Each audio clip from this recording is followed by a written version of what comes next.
네, 여러분 주말 편하게 잘 쉬셨습니까? 11월 24일 월요일입니다. 아유, 벌써 11월도 마지막 주입니다. 오늘은 좀 꾸물꾸물합니다. 대신 날씨는 좀 덜 춥습니다. 참고하시길 바라고요. 자, 오늘 11월 24일 월요일 날 이데일리 오늘 신문에 나온 내용들 또 시장 관련된 내용으로 좀 오늘 좀 살펴보도록 하겠습니다. 네, CG가 아주 좋죠. 이번 주 주간 증시 일정인데요. AI 거품론의 금리 불확실성까지 코스피 변동성 주의보. 그러니까 지난주의 변동성의 폭이 굉장히 좀 아래쪽으로 깊었다.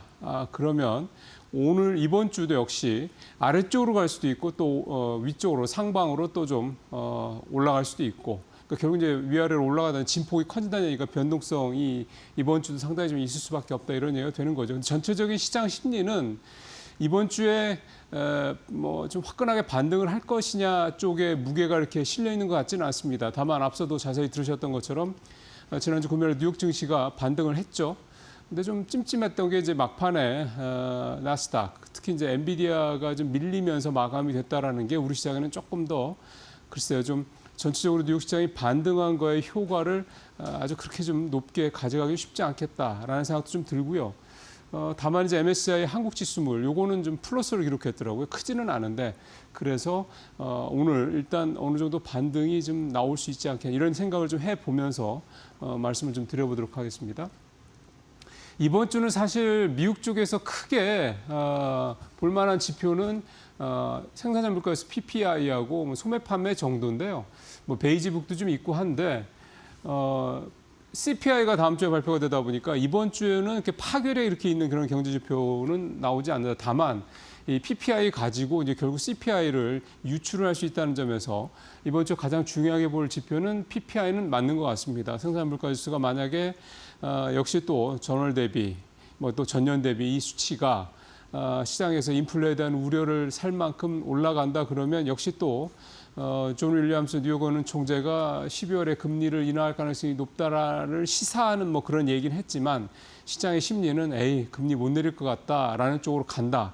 그러면 딱히 좀 시장의 반등 포인트가 나오기 쉽지 않을 수도 있는 거죠. 그래서 PPI는 이제 그런 부분을 가지고 아마 이번 주에는 여러 가지로 좀 분석을 하는 그런 내용들이 나올 것 같은데 잘 아시는 것처럼 지금 셧다운 때문에 미국에서의 주요 경제 지표들의 상황들이 이게 이제 얼마나 우리가 신뢰감을 갖고 볼 수가 있는 이 부분에 대한 부분이 있어서요. 참 더욱더 쉽지 않고 그래서 더욱더 12월에 금리와 관련된 부분들 뭐 고용지표가 9월 달 나온 거 가지고 뭐 12월 달에 금리를 동결하네 뭐 내리네 이렇게 참 판단하기는 어려운 거 아니겠습니까? 그래서 참 연준이 12월 달에 FOMC를 진행을 하면서 정말 굉장히 강한 어떤 그런 고민과 또 토론과 또 뭐 이런 반발과 뭐 이런 게 있지 않겠느냐. 파월 의장의 의중이 또 그만큼 중요한 또 12월 FOMC가 될 것 같습니다. 이번 주에 국내에서는 이제 금통위가 있고요. 금리 뭐 내리기 어렵죠. 지금 환율 상황 생각하면 1270원대까지 올라간 상황이니까 금리는 동결될 게 좀 분명하고 중요한 건 내년도 성장률 관련된 이런 매크로 지표의 수정치가 얼마나 더 위쪽으로 올라갈 거냐 이 부분에 대한 정도는 좀 관심 갖고 볼 수가 있겠습니다. 여기서 하나쯤만 더 추가를 해드린다 그러면 금리 부분은 좀 말씀드린 게 그런 상황이어서 사실 누구도 예측할 수가 없는 상황이에요. 존 윌리엄스 총재가 금리를 추가로 좀 내릴 수 있는 여지가 있다 뭐 이런 식의 어떤 해석이 되는 그런 얘기를 했다고 해서 금리를 내리기가 이렇게 쉬운 상황이 아닌 거죠. 앞서 말씀드린 그런 지표들의 통계가 지금 사실 셧다운 때문에 상당히 좀 헝클어진 상황이기 때문에 그런 부분도 있고 또 하나가 이제 이거는 좀 긍정적인 부분이라고 볼 수가 있겠습니다. 유동성 측면에서 봤을 때는 12월 1일부터 연준의 QT가 종료된다는 거 하나는 확실한 거고요. 이거는 굉장히 시장에 좀 의미가 있는 거고. 미국 재무부의 뭐 흔한 말로 마이너스 통장이라고 얘기한 TJ 잔고가 자꾸 이제 좀 줄고 있다는 부분들은 또 시장의 유동성이 좀 들어올 수 있는 여지가 있다 이렇게 해석도 좀 시장에서는 하고 있고요. 그래서 결국은 지금의 이런 시장의 그 약세는 단기 유동성의 그런 리스크가 계속 커지고 있다는 점 때문에 나온 거기 때문에 이 부분과 관련해서 뭔가 좀 어느 정도 얘기가 된다면 설사 연준이 금리를 12월에 동결을 하더라도 뭐 재무부의 T자금고 계속 줄고 그래서 시장에 돈이 들어오고 연준도 지금 벌써 QE 얘기가 슬슬 나오기 시작하거든요. 당장 올해는 아니지만 이런 부분들에 대한 어떤 방향성이 명확해진다 그러면 유동성 측면에서의 불안감이 줄어들면서 시장이 뭐 폭발적으로 V자 반등을 한다는 차원은 아니지만 바닥을 이제 확실하게 다질 수 있는 부분은 분명히 있다.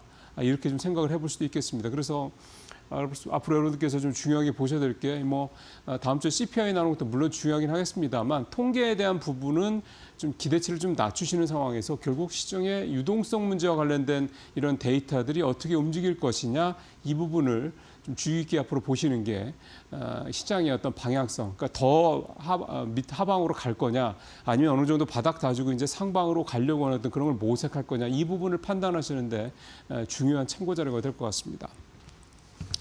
예, 지난주에 삼성전자 사장단 인사가 있었습니다. 사실은 이제 이 사장단 인사는 해석하기 나름이기 때문에 이 부분에 대해서 뭐 이게 시장에 뭐 대단히 긍정적이냐 부정적이냐 뭐 이런 얘기를 하기는 좀 쉽지 않을 것 같고요.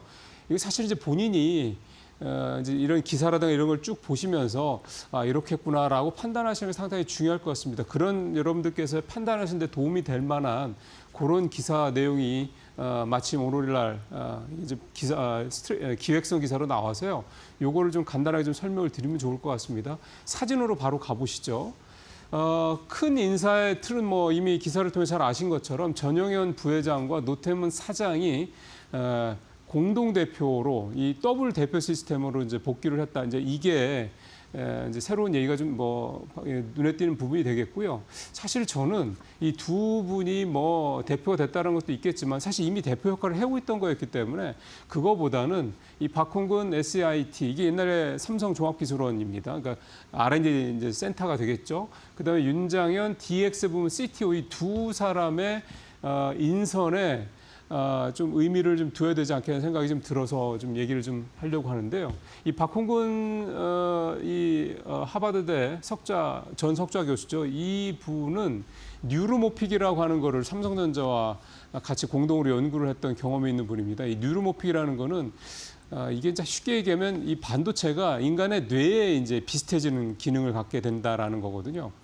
지금 뭐 일론 머스크 CEO가 뉴럴링크라는 회사를 통해서 뇌에 직접 칩을 이식해가지고 뭐 이제 뭐 치료를 하는 뭐 이런 걸 연구한다고 하는 거지만 결국은 뭔가 이게 종착점은 뇌인 것 같습니다. 뭐 제가 정확하게는 잘 알 수 있는 건 아닙니다만 이 결국 반도체도 궁극적인 지향점은 사람의 뇌와 비슷한 기능을 할 수 있는 그런 수준으로 가겠다라는 거지 않습니까? 사실 AI라는 것도 결국은 인간의 인지, 추론, 판단 뭐 이런 것들을 결국은 서서히 좀 근접해가고 이제 나중에는 뭐 넘어갈 수 있다 얘기도 합니다만 결국 이제 인간의 뇌에 대한 오랜 인류의 어떤 탐구가 모든 분야에서 좀 하나하나 결국 궁극점으로 좀 가고 있는 게 아닌가 싶은데 결국 삼성의 이 반도체의 지향점도 뇌에 가까운 이게 뉴로모픽 반도체라는 거 그쪽으로 가려고 하는 거고 굉장히 장기적인 일이 되겠습니다만 박홍근 SIT 원장이 그 일을 이제 진두지휘할 거다 이렇게 좀 봐야 될 것 같습니다.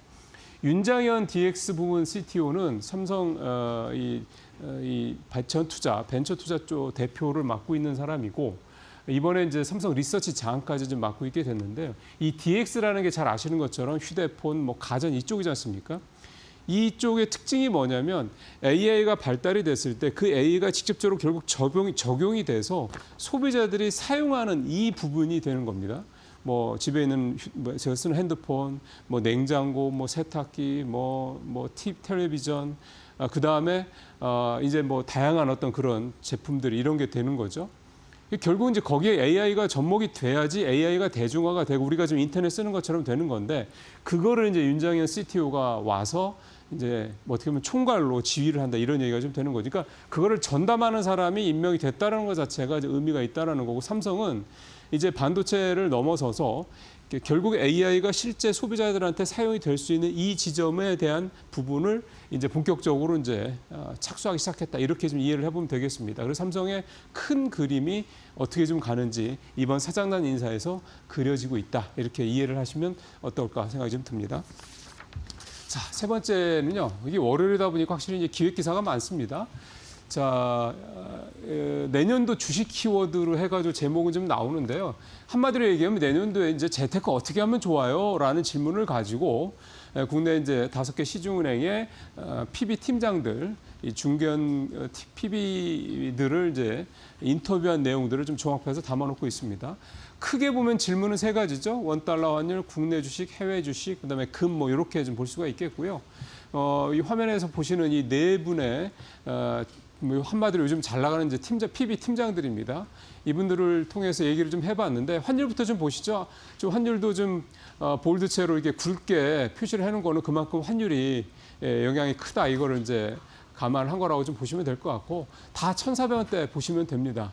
뭐 떨어져봤자 1,300원, 80원대니까 사실상 거의 뭐 1,400원 이게 이제 요즘에 뭐 자주 하는 얘기입니다만 뉴노멀화 되고 있다고 좀 봐야 될 것 같고요. 그다음에 이제 두 번째로 주식 쪽 보면 확실히 전체적으로 내용 읽어보시면 아시겠습니다만 올해보다는 상승폭이 상당히 크지는 않을 것 같다라는 얘기들을 하고 있습니다. 사실 올해 코스피가 60% 정도 그렇게 좀 올랐는데요. 지금 현재 70% 정도까지 올랐다 조금 이제 요즘에 조정받으면 내려오긴 했죠. 그러니까 대략 한 60에서 70% 정도 코스피 상승률이 유지된다고 쳤을 때 내년에도 이렇게 60% 70% 오를 수 있겠느냐? 그건 어렵다라는 거죠. 그러니까 올해 4,000포인트를 넘었고 내년에 5,000포인트를 가더라도 사실은 4,000포인트에서 5,000포인트 간다는 거 1,000포인트 올라간다는 얘기는 대략 뭐 한 20% 정도 이 정도 올라간다는 얘기가 좀 되는 거니까 20에서 25% 올라간다는 거죠. 그러니까 사실은 올해와 같은 이런 상승률을 보이기는 어렵다는 것도 사실 또 그게 맞고요.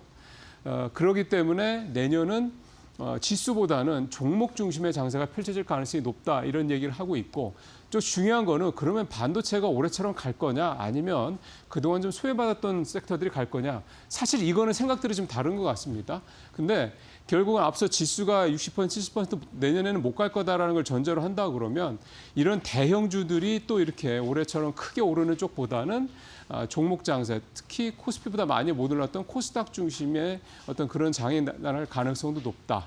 이런 부분들을 좀 얘기들 좀 하고 있고요. 미국 증시는 여전히 좀 좋을 것 같다는 얘기를 하고 있고 미국 증시도 역시 우리랑 비슷하게 올해 좀 덜 올랐던 쪽으로 좀 갈 가능성이 높다. 이렇게 얘기를 하고 있습니다. 어쨌든 밸류가 너무 높으면은 그만큼 더 올라가기에 대한 부담을 좀 있는 거니까요. 하지만 전체적으로도 AI라든가 올해 주도 섹터에 대한 부분에 대해서는 뭐 크게 이견이 좀 없는 상태다 이렇게 좀 볼 수가 있겠고 금은 이게 이제 주식도 오르고 올해 에브리띵 랠리라는 얘기 좀 많이 들어보셨지 않습니까? 그래서 금도 내년에는 더 오를 것이다 이런 얘기를 하고 있습니다. 그러니까 이게 어떻게 주식도 오르고 위험자산도 오르고 안전자산이 금도 오르냐 이렇게 얘기하실 텐데 이미 그거는 올해 어느 정도 좀 깨지고 있는 게 아니냐 이런 생각도 좀 해볼 수가 있을 것 같고요. 중요한 거는 이제 금에 대한 부분. 근데 다만 금은 전체 포트폴리오에서 원래 비중이 10% 이상 가져가면 안 된다는 걸 좀 잘 아시지 않습니까? 그렇기 때문에 그런 부분들을 감안하신다면 금이 내년에도 계속 상방으로 간다라고 하더라도 비중을 그렇게 크게 안 가져가신다 그러면 리스크는 또 제한적으로 좀 여러분들께서 좀 가져가실 수 있다 생각을 합니다. 이 기사 내용이 되게 많습니다. 한번 자세히 한번 읽어보시면 도움이 되실 것 같습니다. 자, 오늘 마지막 얘기는 펀드워치 좀 보죠. 지난주 주인공은 인바운드 관련 주였습니다. 소위 말하는 이제 한일령 관련이죠. 그러니까 한한령처럼 중국과 일본의 관계가 지금 굉장히 얼어붙으면서 나타난 현상인데 지금 분위기 나온 거는 주말까지 기사 내용만 봐서는 별로 당장 안 풀릴 것 같습니다. 뭐 사나이 다카이치 총리도 별로 뭐 발언을 이렇게 좀 뭐 번복한다든가 뭐 사과하다 이런 얘기를 할 생각은 전혀 없다고 그러고요. 중국은 지금 아예 작심을 한 것 같더라고요. 그래서 이 여파가 조금 더 이어질 가능성이 높다 이렇게 좀 봐야 될 것 같고 ETF가 보니까 이런 인바운드 관련들이 상당히 좋았습니다. 표 한번 보시죠. 한 주가 가장 높은 수익률을 그런 ETF가 한국투자밸류자산운용의 비타 MG 소비 액티프 요건데 10.5% 단연 1위였고요. 미래자산운용의 타이거 여행레저 ETF도 5.9% 2위였고 신한자산의 소울 화장품 탑3 플러스가 3위 NH 아문디자산운용의 하나로 KBT가 4위 이렇게 했습니다. 전체적으로 보면 여행 관련주, 그다음에 인바운드 관련주, 미용기기, 그다음에 뭐 글로벌 텍스프리 같은 회사들, 그다음에 호텔주 이런 주들이 많이 올랐고요. 화장품주들도 지난주에 수익률이 괜찮았습니다. 전체 시장이 나빴던 거에 비하면 그러면 호텔, 레저, 그다음에 화장품, 그다음에 미용기기 이쪽이 괜찮다 이렇게 좀 보시면 될 것 같고 이번 주에도 특별한 문제가 없으면 반도체주가 뭐 반등을 완전히 하거나 이러지 않는다면 이번 주도 이런 소비자 관련주들이 좀 여전히 좀 비교적 괜찮은 수익률을 낼 수 있지 않겠냐 기대가 좀 됩니다. 개별 상품 중에서는 한화자산운용의 플러스 글로벌 히토류 전략 자원 생산 기업 ETF 이게 8%로 아주 두드러진 그런 수익률을 좀 냈습니다. 오늘 여기서 마치겠습니다.